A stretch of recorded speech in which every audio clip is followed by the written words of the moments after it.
Merhaba örgü severler. Bugün sizlere üçgen ajur modelli yeleğimizin yapımını paylaşmak istiyorum. Yeleğimiz için 1,5 yumak kadar Nako Elite Baby kullandım. 6 adet mavi düğme kullandım ve 3,5 numara şiş ile hazırlamış oldum yeleğimizi. Arkadaşlar, yeleğim için ölçülerimi tam yaka hizasından itibaren ölçtüğümde 36 santim. Yakamızın iç kısmından ölçtüğümüz zaman 34-35 santim. En uzunluğumuz 32 santim. Roba uzunluğumuz 15 santim. Robadan sonraki boyut uzunluğumuz ise 23 santim. Yani rahatlıkla 2-2,5 yaş bebeklerimizin kullanılabileceği büyüklükte bir yelek hazırlamış olduk. Yakadan başlama bir yelek yaptık arkadaşlar. Daha küçük çalışmak isteyen arkadaşlar, robamız bittikten sonra ayarladığımız sayılardaki şu aralardaki ikişer ilmek haroşa olarak ayırdığım ilmeklerimi bir ilmek olarak düşünebilirler ve buna göre roba bitimindeki beden sayısını ayarlayabilirler arkadaşlar. Aynı ölçülerde çalışan arkadaşlar için ise 2-2,5 yaş uygundur. Detaylı anlatımına başlayalım. Şimdiden hepinize kolaylıklar diliyorum.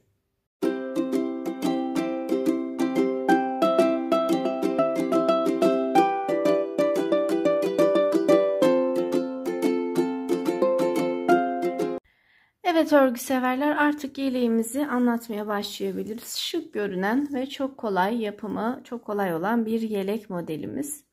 Yeleğimiz için toplamda 1,5 yumak Nako Elite Baby kullanacağım. İp numaram 4687 ve 3,5 numara şiş kullanarak hazırlayacağım ben örgümüzü. Yine siz de el ayarınıza göre 3,5, 3,75 veya 4 numara ile de örebilirsiniz. Aynı marka ile çalışacak arkadaşlar. Yeleğimizi arkadaşlar toplamda 80 ilmek atarak başladım ve bu 80 ilmeğimizi 4 dişten oluşacak şekilde haroşalar ile ördüm. Şimdi 5. sıramız bizim ilikevi açacağımız sıramız. Aynı zamanda robamızı ayıracağımız sıramız oluyor arkadaşlar. 80 ilmeğimizi robamızda nasıl böleceğiz? Bunun da detaylarını paylaşayım. Evet, 80 ilmek şu şekilde yaka sayımız. Bu 80 ilmeğimizin 22 ilmeğini arka beden için kullanacağız. 11 ilmek sağ, 11 ilmek sol ve ön bedenler için 16 ilmek. Bu 16 ilmeğin 7 tanesi ise arkadaşlar kenar patlarımız için haroşalarımız olacak. Artırma ilmeklerimiz ise toplamda 4 tane ve birer ilmekten oluşacak. Ve buradaki sayımızı topladığımızda toplamda 80 ilmeği paylaşmış olacağız. Ajur artırmalarımız V şeklinde gelecek arkadaşlar ve bu V'lerimiz tamamen haroşalardan ibaret olacak ve geriye kalan kısımlarımız ise düz örgü olarak devam edecek roba bitimine kadar. Küçük bir detay paylaşımı yaptıktan sonra robamızın ayrımını birlikte yapalım. Burası örgümün sol yanı olduğu için arkadaşlar örgümün ön yüzündeyim. Baştan 3 ilmeğimi ördüm. Bir kez doladım. 2 ilmeğimi birlikte kestim.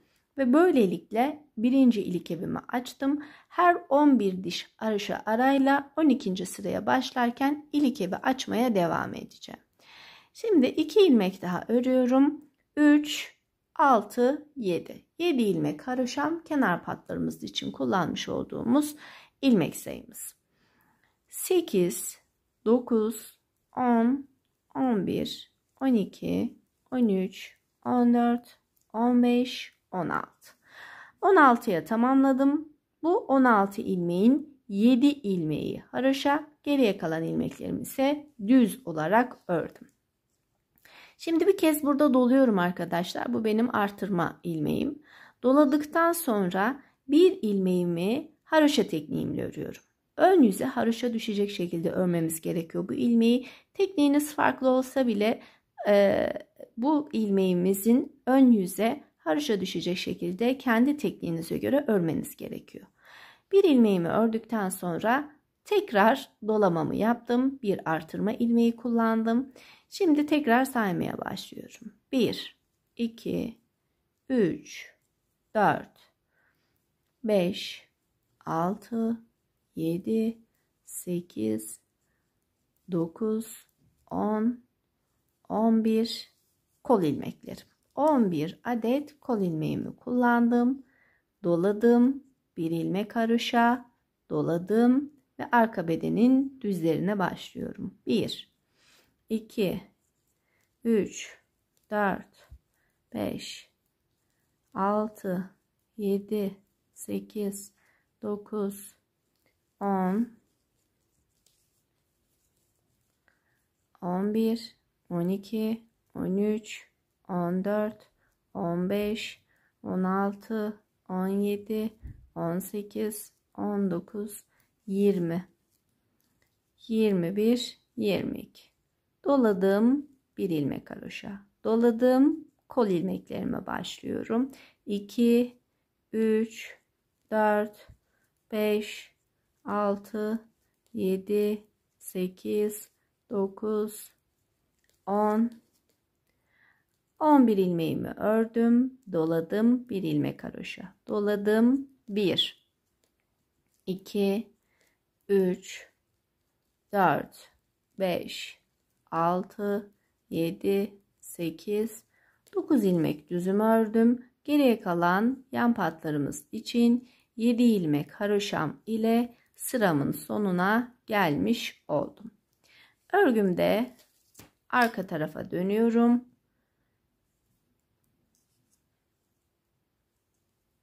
7 ilmek haroşalarımı örüyorum kenar patlarım için.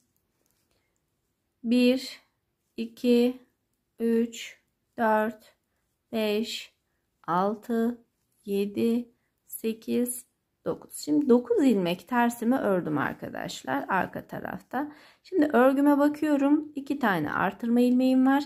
Bir tane de ortada haroşa olarak ördüğüm ilmeğim var. Şimdi bu 3 ilmeğimi ön yüze haroşa düşecek şekilde öreceğim. Lütfen kendi tekniğinize göre bu ilmekleri hesap edip örelim. Ben haroşayı alttan dolayarak alırım. Bakın şu şekilde ilmeğimi geçiriyorum. Alttan doluyorum, alıyorum. Bu 3 ilmeğimi haroşa olarak ördüm arka tarafta. Tekrar 1, 2, 3, 4, 5, 6, 7, 8, 9, 10, 11 ilmeğimi ters örgü olarak ördüm. 3 ilmeğimi haroşa tekniğimle ördüm. 1, 2, 3, 4, 5, 6, 7, 8, 9, 10, 11, 12, 13, 14, 15, 16, 17, 18, 19, 20, 21, 22. 22 ilmeğimi ters örgü olarak ördüm. 3 ilmeğimi haroşa olarak ördüm. Tekrar diğer koluma geldiğime göre 4, 5, 6, 7, 8, 9, 10, 11. 11 ilmeğimi ters ördüm. 3 ilmeğimi yine haroşa tekniğimle ördüm. Diğer yanıma geldim. Diğer yanımda ise 9 ilmeğim ters, 7 ilmeğim haroşa tekniğim ve birinci kısmımızı, birinci sıramızı tamamlamış olduk ön yüzde. Tabi örgümüz ilerlediğinde daha net çıkacak. Yapmış olduğumuz artırmalarımız ve haroşalarımız daha net bir şekilde devam etmiş olacak. Şimdi ikinci artırma sıramıza başlayalım.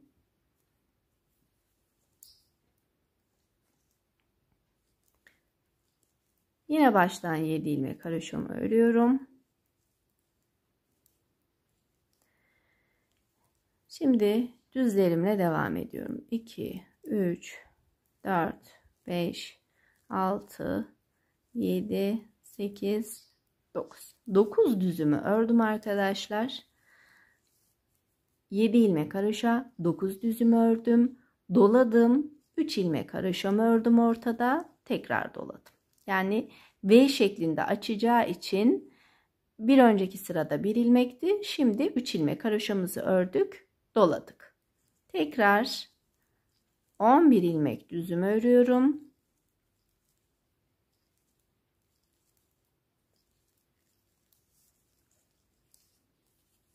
Bakın ajur artırması yapacağımız yerdeyim. Doladım 3 haroşa. Doladım 22 düz.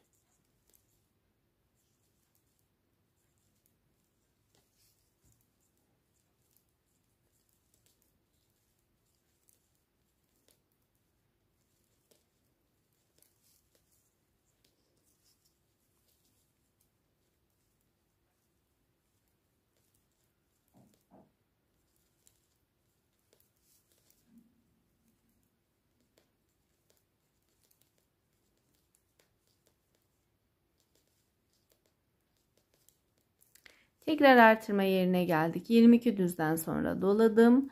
3 ilmek haroşa doladım.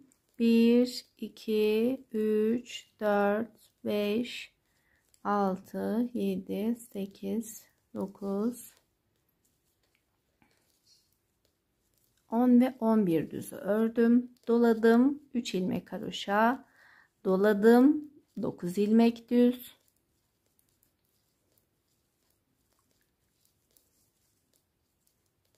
Ve 7 ilmek haroşa ile sıramın sonuna geldim.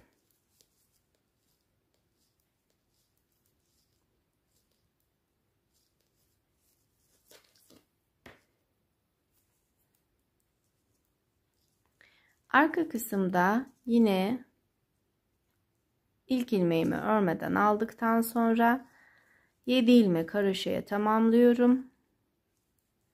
9 ilmek tersimi örüyorum.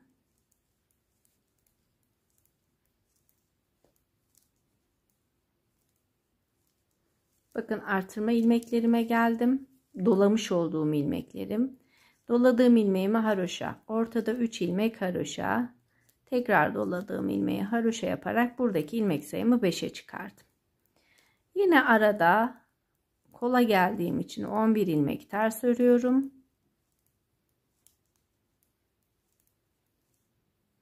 Bakın yine dolamış olduğum ilmeğe geldim. Bu ilmeğimi haroşa örüyorum. Ortada 3 ilmeğim zaten haroşaydı. Yine doladığım ilmeği de bu haroşaya dahil ettim. Ve arka beden için yine 22 ilmek tersimi örüyorum arka yüzde. Evet arkadaşlar, şimdi tekrardan artırma sıramızla devam ediyoruz. Baştan 7 ilmek haroşamı örüyorum. 7 ilmek haroşamı ördükten sonra 2, 3, 4, 5, 6, 7, 8, 9 ilmek düzümü tekrardan örüyorum arkadaşlar. Yani 16 ilmeğimi ördüm, doladım. Şimdi ortada 1, 2, 3, 4, 5 tane haroşam var, doladım. Kollarımız 11 ilmek düzden ibaretti. 11 ilmek düzümü örüyorum.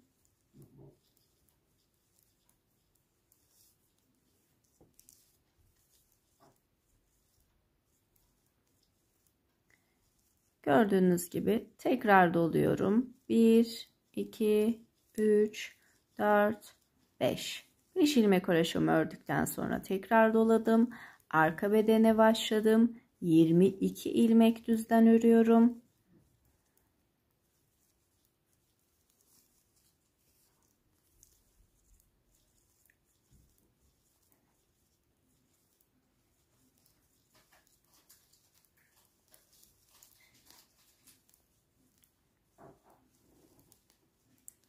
...22 ilmek düzümü ördükten sonra doladım.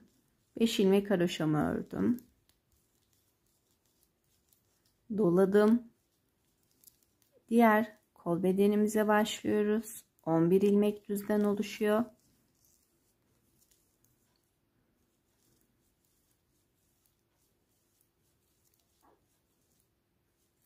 ...11 ilmek düzümü ördüm. Doladım. 1, 2, 3, 4, 5 ilmek haroşamı ördüm. Doladım.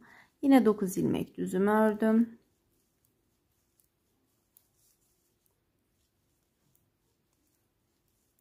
Ve 7 ilmek haroşamı örerek sıramın sonuna gelmiş oldum. Toplamda kaç kez artırma yaptık bu sıramızla birlikte? 3 kez artırma yapmış olduk.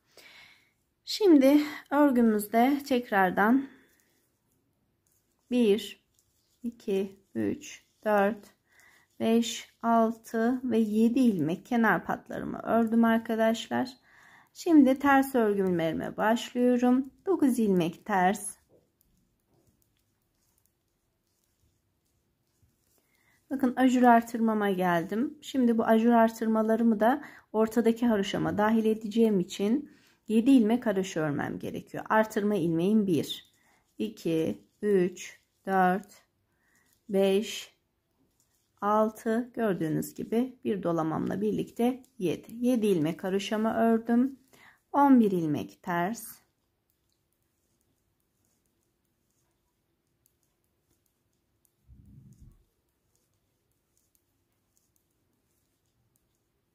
Yedi ilmek haroşa.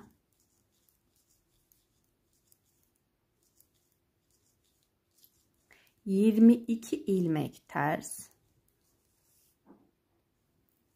22 ilmek tersimi ördüm. 7 ilmek haroşamı örüyorum. 11 ilmek tersimi örüyorum.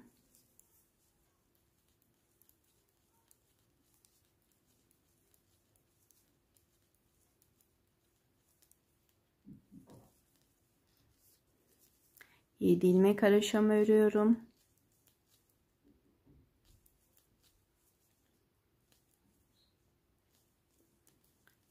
Şimdi 9 ilmek ters.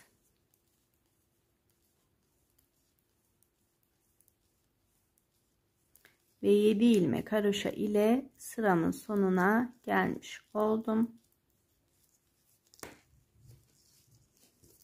Bakın haroşa yerlerimiz, ajurlarımızın ortasındaki kalan haroşalarımız çok net bir şekilde ortaya çıkmaya başladı.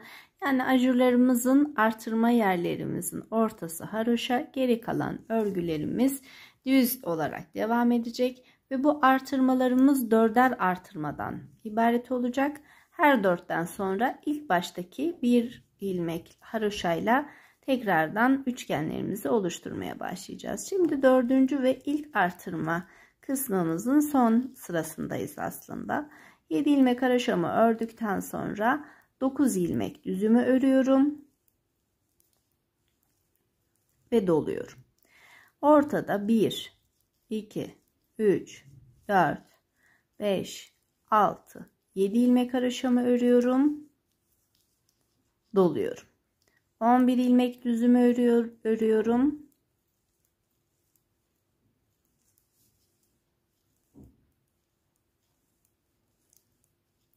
Doluyorum.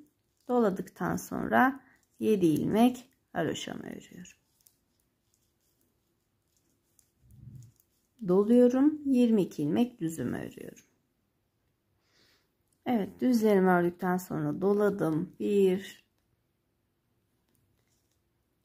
2, 3, 4, 5, 6, 7 haroşa, dola, 11 düz.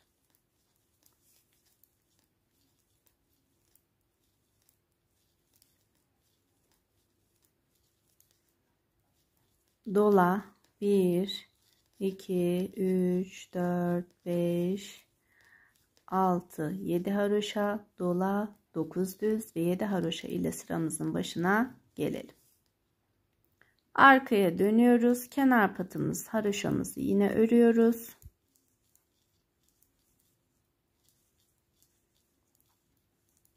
Şimdi terslerimi örüyorum. 9 ilmek ters.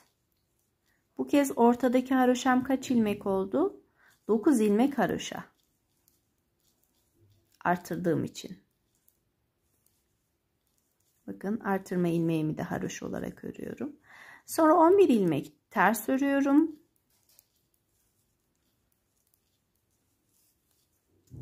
...11 ilmek tersten sonra 9 ilmek haroşamı öreceğim. Daha sonra 22 ilmek ters, 9 ilmek haroşa, 11 ilmek ters şeklinde devam edecek.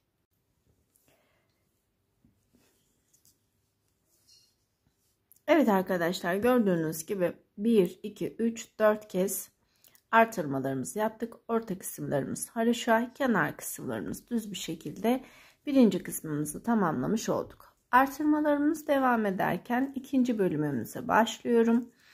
İkinci bölümümüz için baştan 7 ilmek haroşamı örüyorum ve 1, 2, 3, 4, 5, 6, 7, 8, 9. Şimdi 9 düzümü ördüm arkadaşlar. Yalnız şu ilk başladığım noktaya geri dönebilmem için düz örgüme devam ediyorum. Burada 9 tane haroşam var biliyorsunuz. Bu 9 tane haroşanın 4 tanesi sağ, 4 tanesi sol olarak düşünürsek benim orta ilmeğim şu. Yani 9. ilmeğimin ortası bu. 4 sağda 4 solda toplam 9 ilmek oluyor. 9 düzümü ördüm. 10, 11, 12, 13. 13 düze tamamlamış oldum bu sıradaki düz ilmeklerimi. 13 düzümü ördükten sonra bir kez doluyorum. Bir ilmek haroşa örüyorum. Tekrar doluyorum. Şimdi saymaya başlıyorum. 1, 2, 3, 4, 5, 6, 7, 8, 9, 10, 11, 12, 13, 14, 15, 16, 17, 18 ve 19. 19 ilmek kolum için düz ördüm. Doladım. Bir ilmek haroşa doladım ve arka bedenim için 1, 2, 3, 4, 5, 6, 7, 8, 9, 10, 11, 12, 13, 14, 15, 16, 17, 18, 19, 20, 21, 22, 23, 24, 25, 26, 27, 28, 29, 30. Arka bedenim 30 ilmeğe çıkmış oldu. Bakın mantık olarak bu bir tane düzümün sağına ve soluna artırma yapmıştım. Şimdi bu düzümün hizasındayım. Doladım, bir haroşa doladım ve tekrar 19 ilmek diğer kolumuz için düz örüyorum.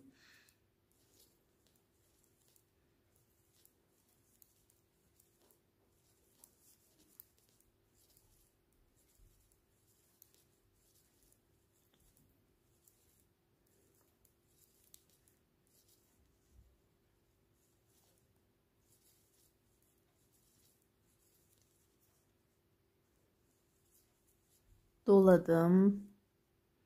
Bir haroşa doladım.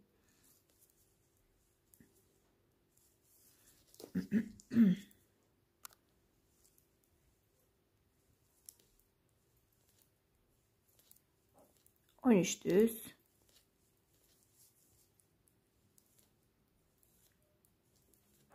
Yedi haroşa ile kenar patlarımı örmüş oldum. Her seferinde saymak sıkıntı olacaktır arkadaşlar.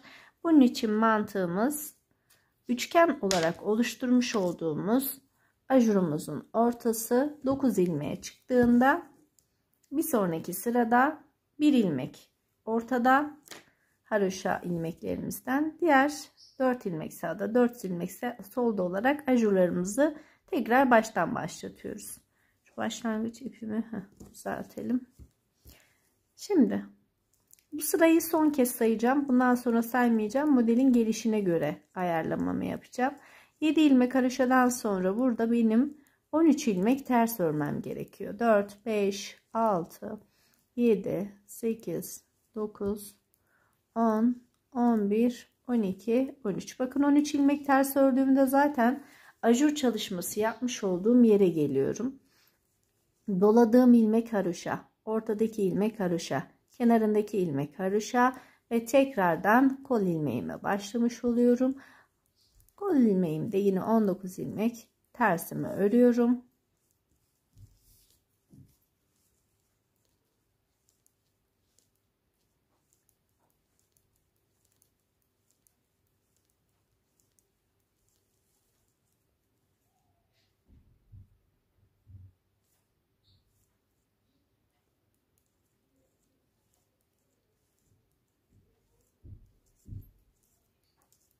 Üç ilmeğimi haroşa örüyorum ve tekrardan terslerime başlıyorum.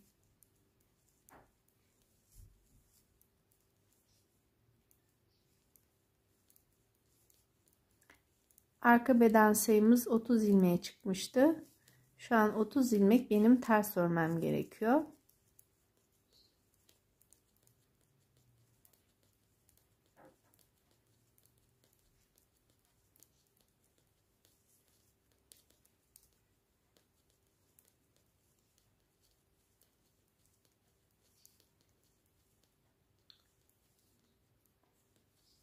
Bakın doladığım ilmeğim haroşa, ortadaki bir ilmek sabitim haroşa, kenarındaki ilmeğim haroşa, kol ilmeğimize gelmiş oluyorum.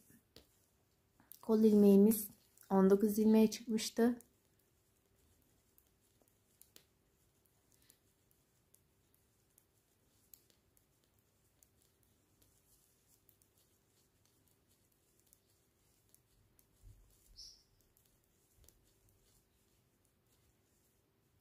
Yine 3 ilmek ortada haroşalarım. 13 ters 7 haroşa ile serimin sonuna geliyorum.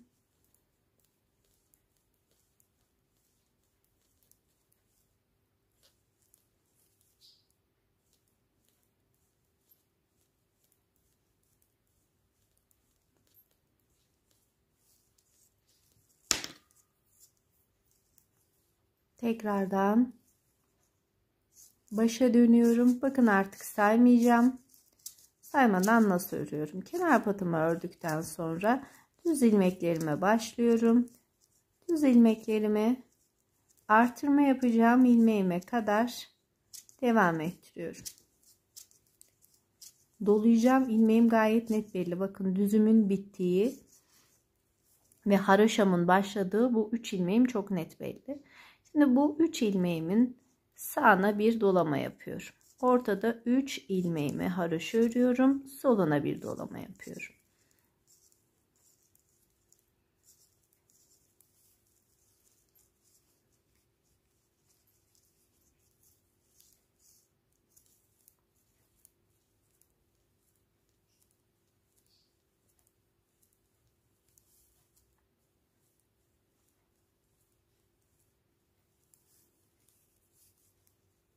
Bakın yine doladım. 1, 2, 3 haroşa tekrar doladım.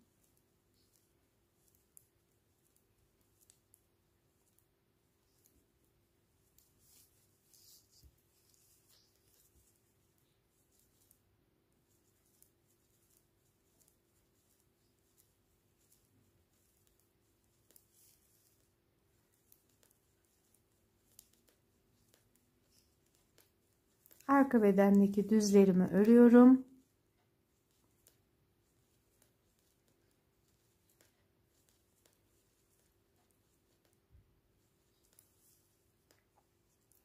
Doladım. 1, 2, 3 haroşa doladım ve düzümü örüyorum.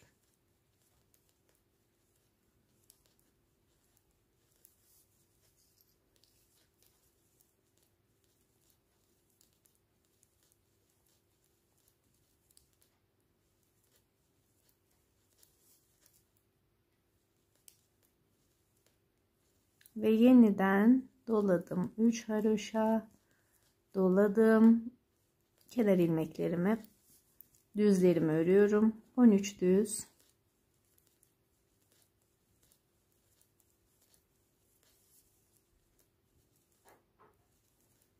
Ve haroşalarım ile geldim başa. Şimdi bakıyoruz.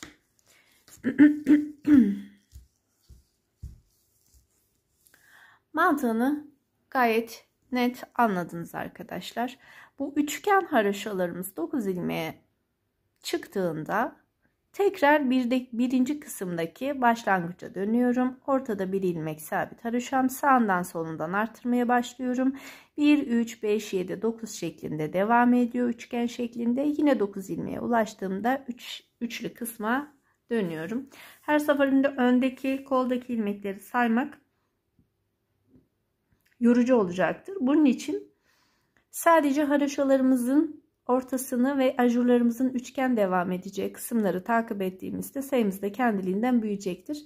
Bu kısmın haricinde kalan örgümüz de zaten düz olarak devam edecek. Şimdi birincisini yaptığımıza göre bundan 2, üçüncüsünü yapalım. Dördüncüsünü birlikte yapalım. Çünkü dördüncüsünde kollarımızın durumu başlayacak. 4, 8, 12'yi tamamlayalım. 12, 14. 4 tanesini tamamlayalım arkadaşlar. Çünkü 4 kere 4 16. Daha sonrasında nasıl devam ettiğinin ayrıntılarını sizlerle paylaşalım.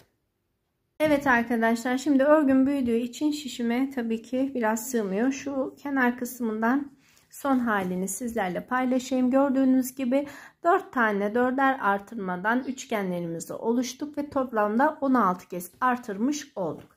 Şimdi artırmalarımıza burada devam ediyoruz ama aynı zamanda kol çalışmalarımız da başlaması gerekiyor bu sırayla birlikte.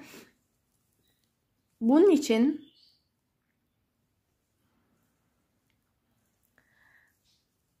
ilk sıramı yine aynı şekilde 7 ilmek haroşamı örüyorum. Birinci üçgenimin ilk sırasını yapacağım şekilde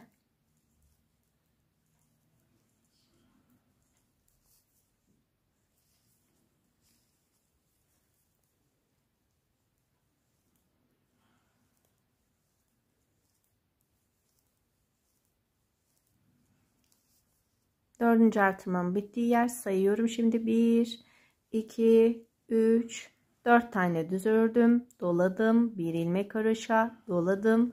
Şimdi diğer üçgenimize gelene kadar aynı işlemi yapıyorum. Bu sırayı ilk başlangıcımızı, yani şu üçgenlerimizin birinci sırasını nasıl yapıyorsak aynı şekilde yapacağız. İkinci sırada artık ilmeklerimiz haroşaya dönmüş olacak. Kol çalışmalarımız başlayacak. Evet arkadaşlar, birinci tekrardan ortada bir ilmek haroşa, kenarlarımız birer artırma olarak yaptığımız sırayı tamamladık. Şimdi bu sıramız, ki bu bizim 17. artırma sıramızdı, 18'e başlarken artık örgümüzde bütün ilmeklerimiz haroşa olarak öreceğiz.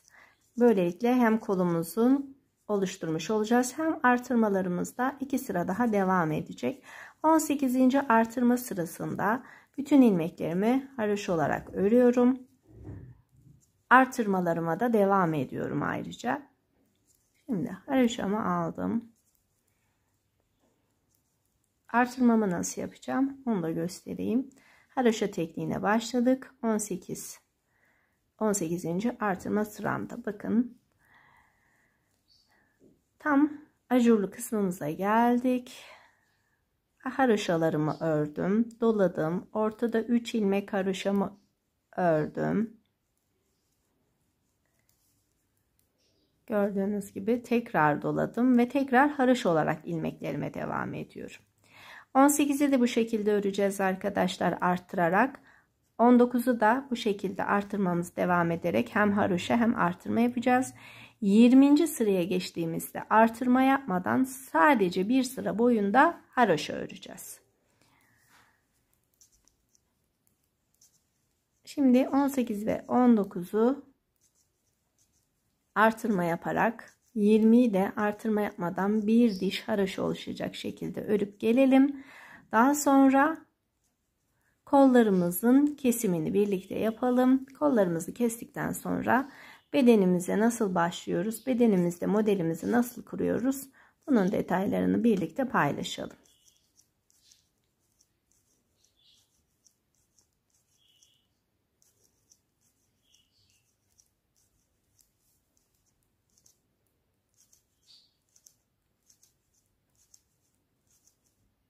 Doladım. 3 ilmek haroşa. doladım ve tekrar haroşa tekniğime başladım.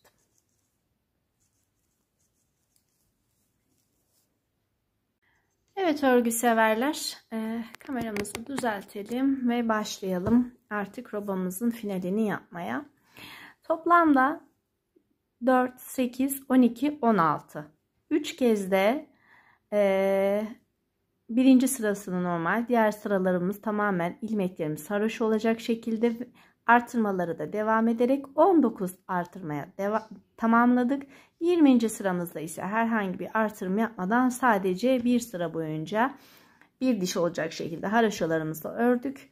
Ve gördüğünüz gibi 3 diş haroşa oluşmuş oldu örgümüzde. Bu haroşalarımızı yaparken de 2 sıra daha artırmalarımız devam etti. 19'a tamamlamış olduk. Böylelikle robamı tamamlamış oldum arkadaşlar. Şimdi şişimde toplamda benim 232 ilmek var. Burada küçük bir hesaplama yapmamız gerekiyor. Evet, bu hesaplamamı şöyle anlatayım arkadaşlar. Toplamda 232 ilmek var şu an elimizde. Bu 232 ilmeğin 37 ilmeğini ön için, diğer 37 ilmeğini diğer ön için, 62 ilmeğini arka için kullanacağız. Ve buranın toplamı 136 ilmek yapıyor. Şimdi kollarımızı 48 artı 48 şekilde ayıracağız arkadaşlar. 48 artı 48 ayırdığımız zaman 96 ilmek yapıyor. Yani bu 96 ilmeğimizi iki kolumuz için örgümüzden kesmiş olacağız arkadaşlar. Robamız bittiğinde kollarımızı kestiğimizde elimizde 144 ilmek olması gerekiyor. 144 ilmeğin üzerine model çalışması yapacağız. Bu 232 ilmeğimizden 96'sını kestiğimizi düşünürsek eğer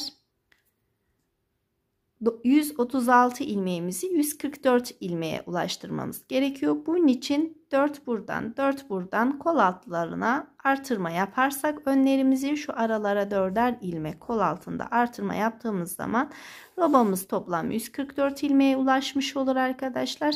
Modelimizde beden kısmını kurmuş oluruz. Böyle bir ön anlatım yaptıktan sonra şimdi gösterelim.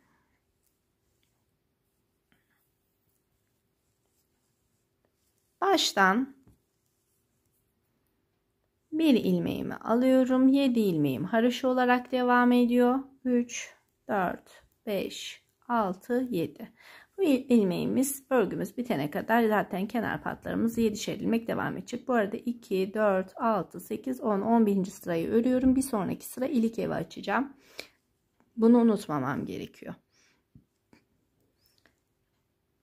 8, 9, 10, 11, 12, 13, 14, 15, 16, 17, 18, 19, 20, 21, 22, 23, 24, 25, 26, 27, 28, 29, 30, 31, 32, 33, 34, 35, 36, 37. Sayalım.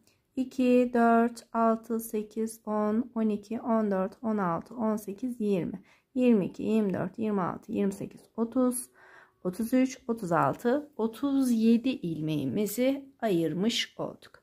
Şimdi bir ilmek örüyorum. Arkadaki ilmeği üzerinden atlatıyorum. 1, 2, 3, 4,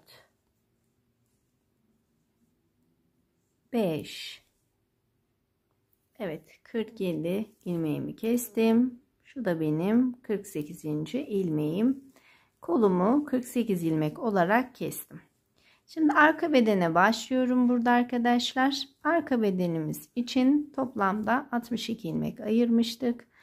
2, 3, 4, 5, 6, 7, 8, 9, 10. Evet, 62 ilmeğimi tekrardan haroşalarla ördüm. Şimdi tekrar 48 ilmeğimi keseceğim. Bir ilmek örüyorum. İkinci ilmeği ve birinci kesmemle başlıyorum. Bir ilmek ör, arkasından ilmeği atla tekniğiyle kesmeye devam ediyorum. 4 oldu. 5 6 7 8 9. Evet, 48 ilmeğimizi kestik ve geriye kalan şişimdeki 37 ilmeğimi de haroşalarla sıramın başına tamamlıyorum.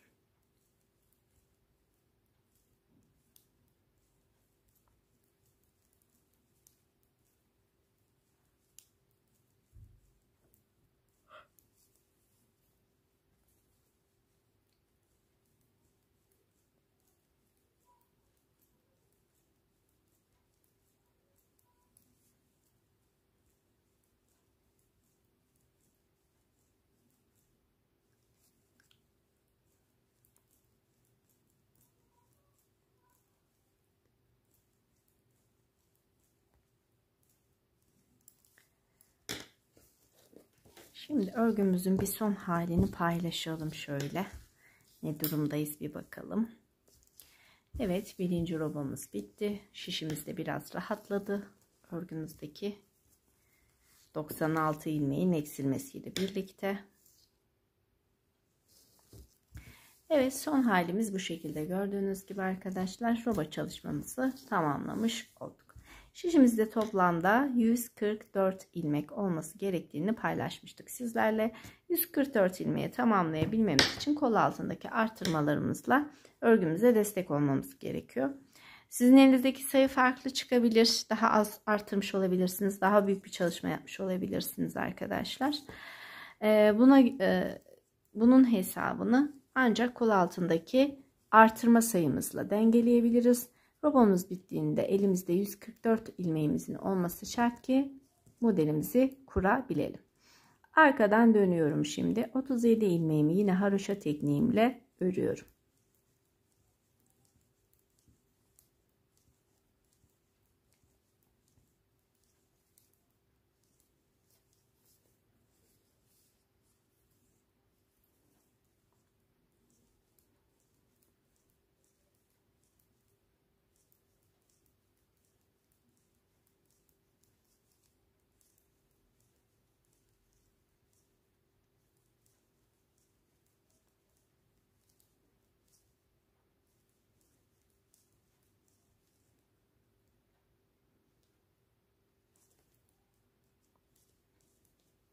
Kol altına geldim. Şimdi burada kendi tekniğinize göre artırmaları nasıl yaptığınız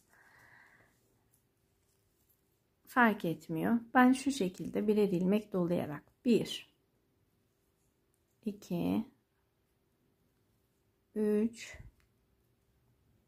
4 ilmek artırmamı yaptım ve şu an 37 ilmeğim 41 ilmeğe çıktı. Arka bedendeki haroşalarımla, ki ilk ilmeği alırken biraz sıkıcı alıyorum arada bir ayrıklık oluşmasın diye, örmeye devam ediyorum. Diğer kol altıma geldim. 1 2 3 4 kez artırmamı yaptım. Buraya kadarki ilmek sayım 103'tü. 4 artırma ile birlikte 107 oldu. Geriye kalan 37 ilmeğimi de tekrar haroşa tekniğimle örüyorum.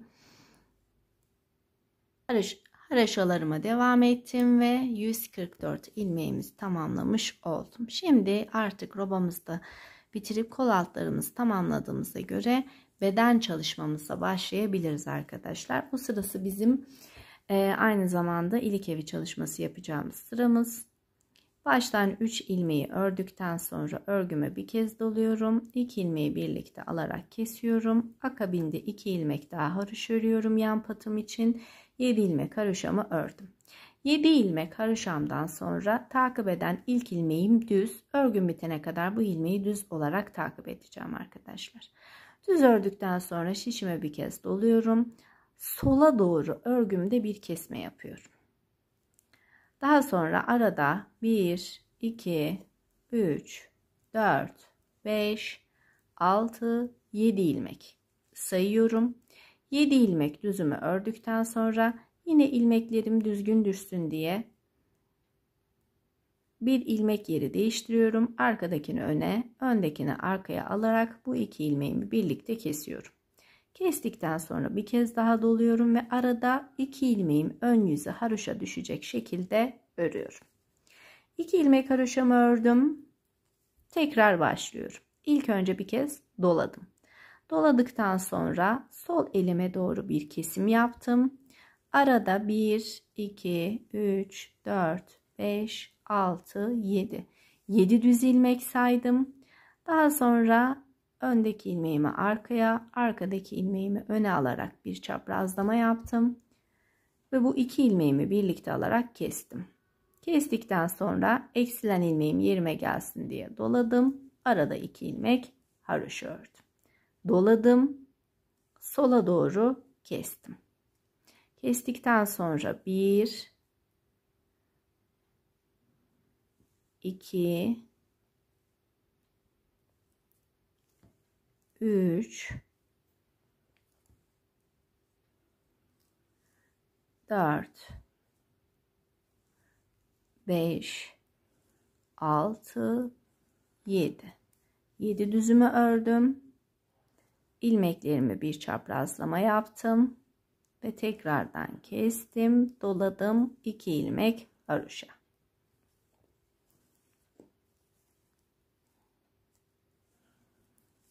Haroşamdan sonra doladım. Sola doğru kestim. 1, 2, 3, 4, 5, 6, 7. 7 ilmek düz ördüm.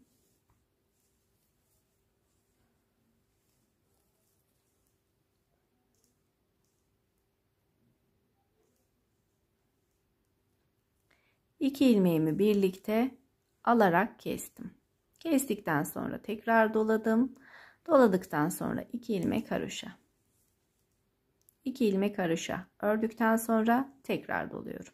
Doladıktan sonra sola doğru bir kesme yaptım. Kestikten sonra 1, 2, 3, 4, 5, 6, 7.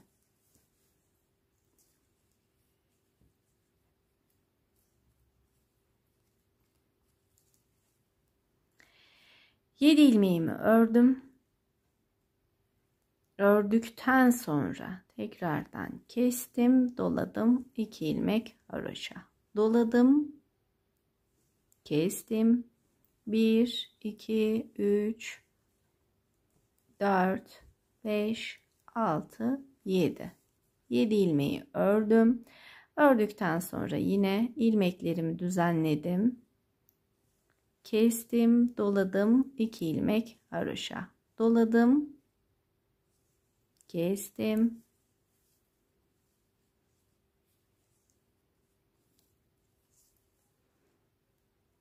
Kestikten sonra sayıyorum. 1, 2, 3, 4, 5, 6, 7.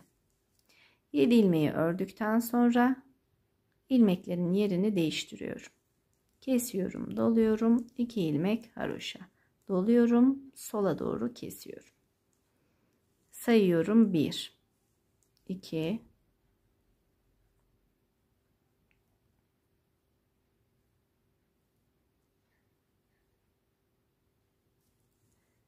3, 4, 5, 6, 7 ilmek düzümü ördüm. 7 ilmek düzümü ördükten sonra arada 7 ilmek düzümümüzü örüyorduk. Şimdi tekrardan ilmeklerimi düzenliyorum. Kesiyorum. Doluyorum. 2 ilmek haroşa. 2 ilmek haroşamı ördükten sonra tekrar doladım. Kestim. Sayıyorum. 1, 2, 3, 4, 5, 6, 7. 7 ilmeğimi ördüm. İlmeklerin yerini değiştirdim. Doladım. 1, 2 haroşa. Doladım. Kestim. 1, 2, 3, 4, 5, 6, 7. ilmeklerimin tekrardan yerini değiştirdim. Kestim, doladım ve bir ilmek düz. 3, 6, 7. Her iki başta birer ilmek düzüm olacak. Bu düzlerim örgüm bitene kadar devam edecek. Ve kalan 7 ilmek benim kenar patım olacak. Şimdi dikkatli bir şekilde modeli kurduk. Biraz uzunca bir kuruluş oldu arkadaşlar ama atlamak istemedim. Şimdi arkada 7 ilmek haroşamızı kenar patımız için tekrardan örüyorum. 4, 5, 6, 7. Bu bir başlardaki birer ilmek düzüm, arkalarda ters olacak. Ters olarak devam ediyor. Daha sonra aralarda 2 ilmek haroşa ördüm biliyorsunuz. Bu 2 ilmeğimi haroşa tekniğiyle örüyorum. Geriye kalan bütün ilmeklerim ters örgü olarak devam edecek.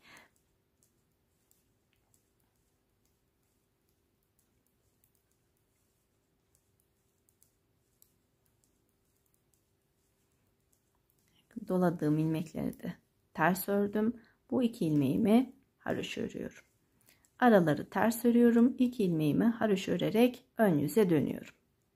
Evet, ikinci sıramıza başlayalım arkadaşlar. İkinci sıramız için yine kenar patlarımız için 7 ilmek haroşamı örüyorum.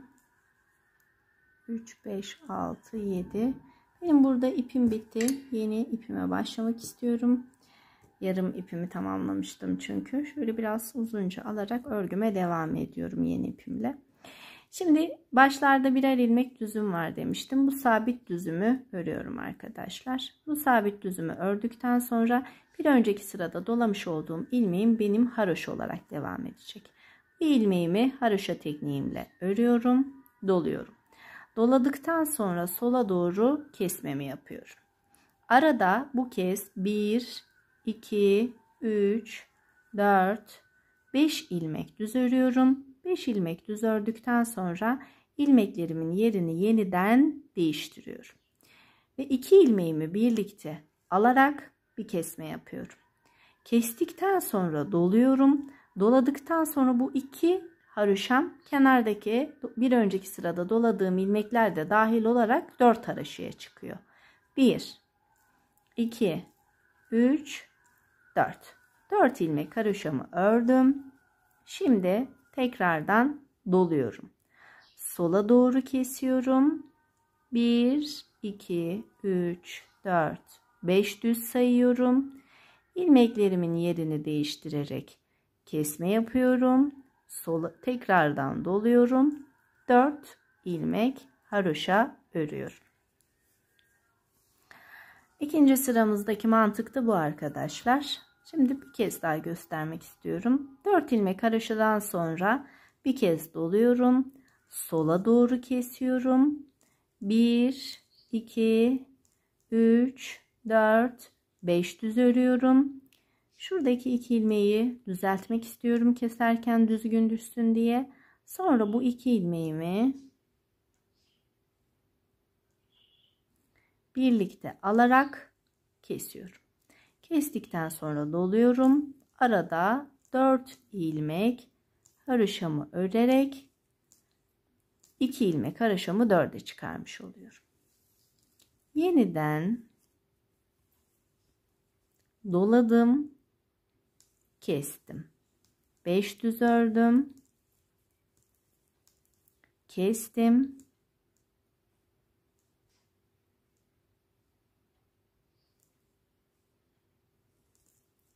Doladım 4 haroşa.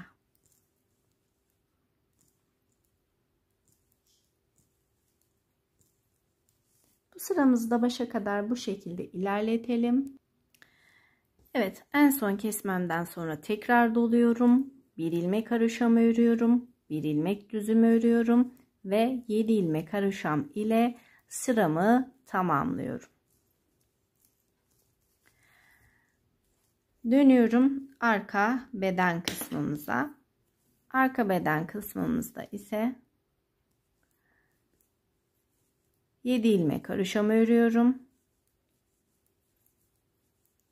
Bir ilmek ters, bir ilmek haroşa, 1, 2, 3, 4, 5, 6, 7, 8, 9 ilmek tersimi örüyorum. Arada 4 ilmek haroşalarımı haroşa tekniğiyle örüyorum ve tekrardan 9 ilmek tersimi örüyorum.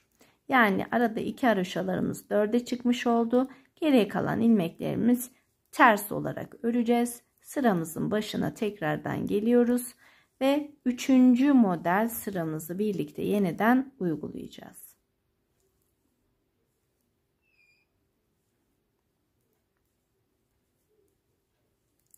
3, 4, 5, 6, 7, 8, 9 ters, 1, 2, 3, 4 haroşa.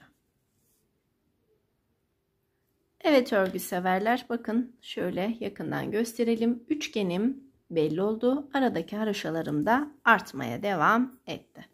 3. kısmımıza başlıyoruz. Örgümüzde 7 ilmek haroşa,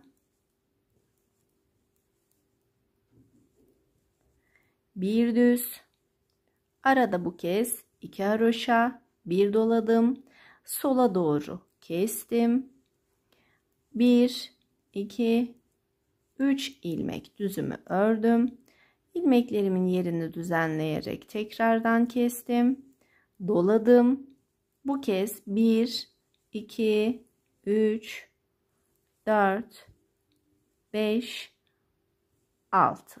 Aradaki haroşa sayım 6'ya çıkmış oldu.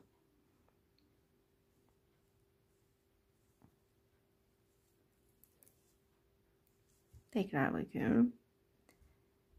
1, 2, 3, 4, 5. Şu ilmeğimde haroşa olacak. 6 haroşamı ördükten sonra doluyorum. Sola doğru kesiyorum. 1, 2, 3, 4, 4 değil 3 düzümü ördüm. 3 düzümü ördükten sonra ilmeklerimin yerini değiştirip kesiyorum.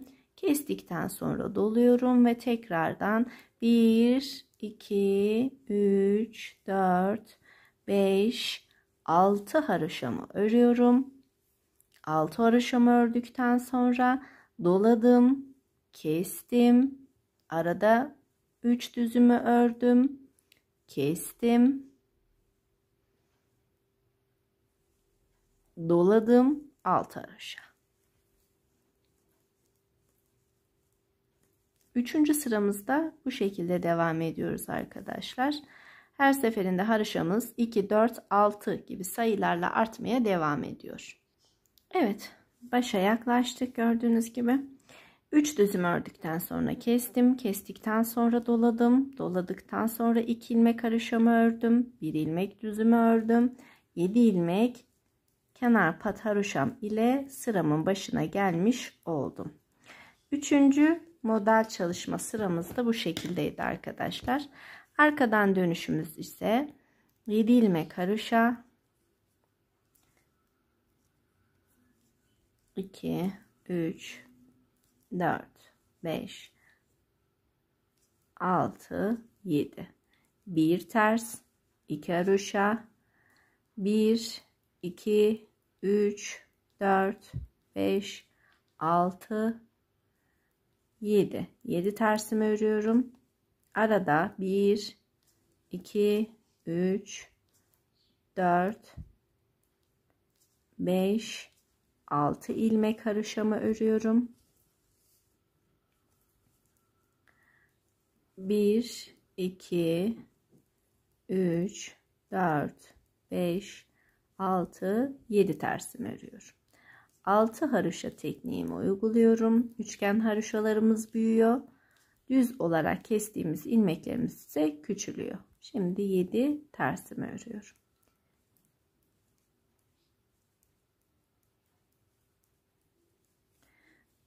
Bir dolamadan diğer dolamaya kadar dolamalar da dahil olmak üzere ters, arada kalan ilmekler haroşa. 2 haroşa ile başladık. 4 ve şu an 6. haroşa sıramızdayız. Bir sonraki sıra aradaki haroşa sayısı 8'e çıkmış olacak. İkişer ikişer arttığı için. Sıramızın arka tarafından da başına geldik. 2 ilmek haroşadan sonra bir tersimiz, 7 haroşamız ile sıramızın sonuna gelmiş olduk. Ve tekrardan örgümün son halini sizlerle paylaşayım. Gördüğünüz gibi modelimiz üçgen şekliyle her sırada bir eksiliyor. Yani üçgen şeklini alıyor. Aradaki haroşalarım artıyor, düzlerim eksiliyor. Şimdi modelimizin 4. ajurlu çalışmasına geleceğiz. Toplamda 5 ajurla tamamlanmış olacak bir model çalışmamız. Bu sıramızda ne yapıyoruz? Yeniden kenar patımı örüyorum 7 ilmek. Bir düzümü örüyorum. Şimdi 1, 2, 3. Kenardaki haroşam bu sefer 3'e çıktı. 3'e çıktıktan sonra bir kez doluyorum arkadaşlar. Şimdi sola doğru 2 ilmeğimi birlikte kesiyorum. Kestikten sonra arada bir tane düzüm var. Bu düzümü örüyorum. Sonra ilmeklerimin yerini değiştirip tekrar kesiyorum. Doluyorum. 1, 2, 3, 4, 5, 6, 7, 8. 8 ilmek haroşamı örüyorum aradaki ilmeğim olarak. Doluyorum. Kesiyorum. Bir düz kesiyorum. Kestikten sonra doluyorum ve 8 ilmek haroşa sayıyorum. Bu sıramızın örüntüsü de bu şekilde. Başa kadar ulaşıyoruz. Doladım, kestim, bir düz, kestim, doladım, 8 haroşa. Evet, yeniden arka kısmına döndük. Bu sıramızın da 4. çalışma sıramızdı. Kenar patım 7 ilmek haroşayı ördükten sonra bir ters, 3 haroşa, 1, 2, 3, 4, 5 ilmek ters, 2,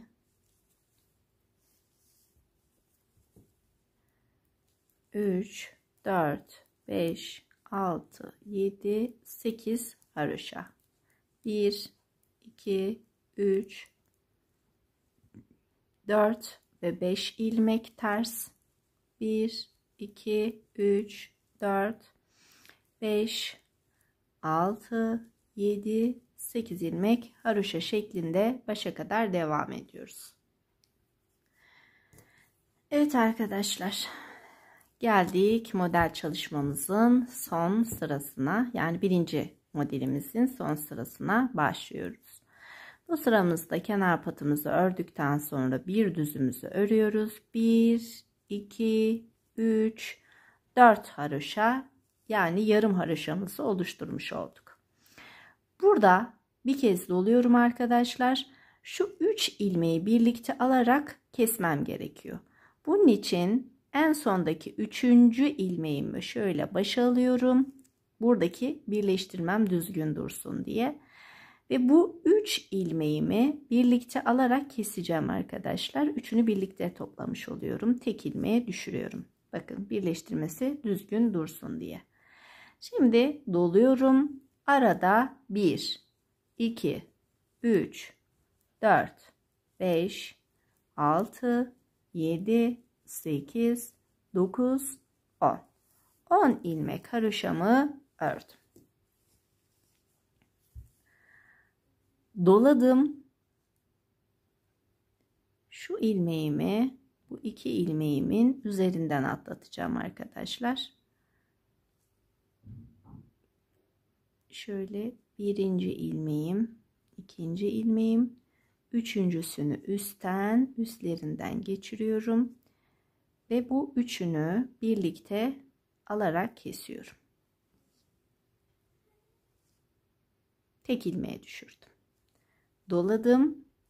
10 ilmek haroşa ördüm.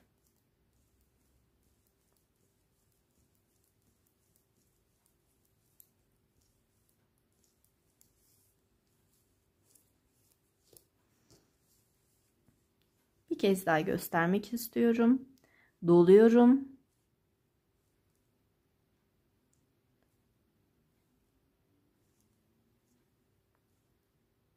3 ilmeğimi arkadaki 3. ilmeğimi en başa alarak 3 ilmeğimi birlikte kesiyorum. Doluyorum. 10 ilmek haroşa.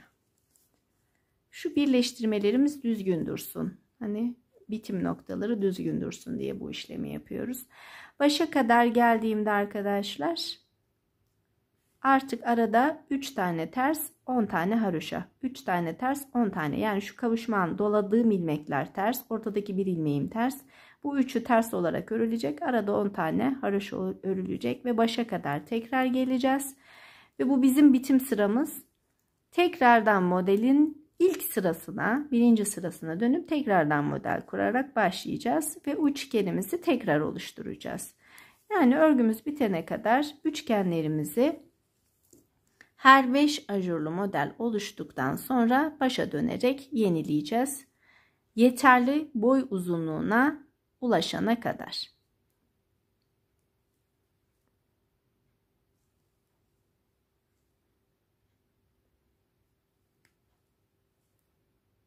Şu ipimizin bir katı açılmasın, düzgün keselim diye uğraşıyorum.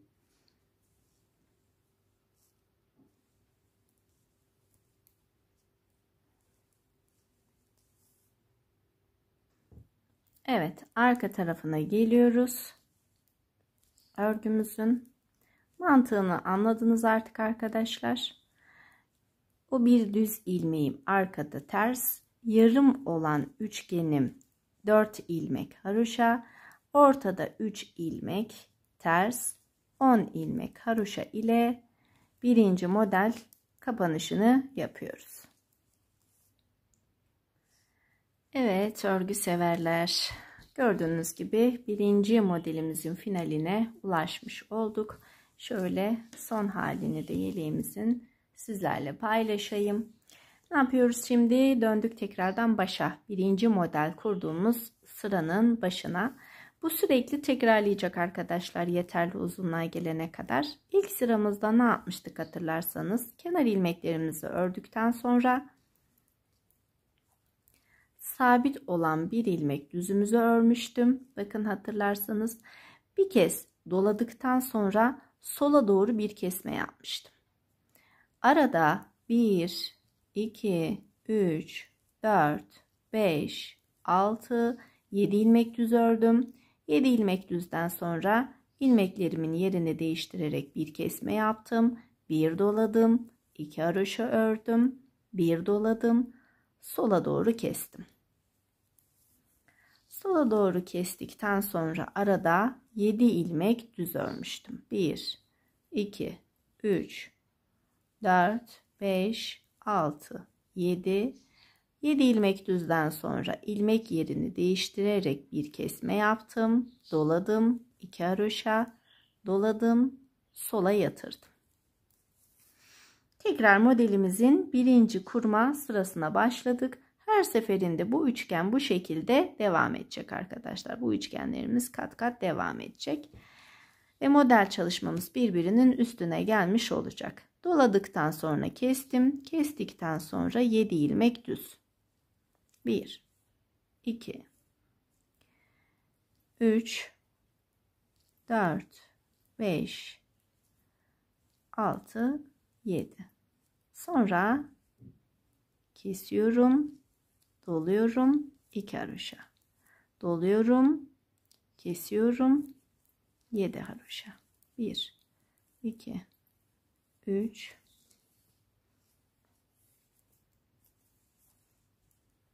4, 5, 6, 7.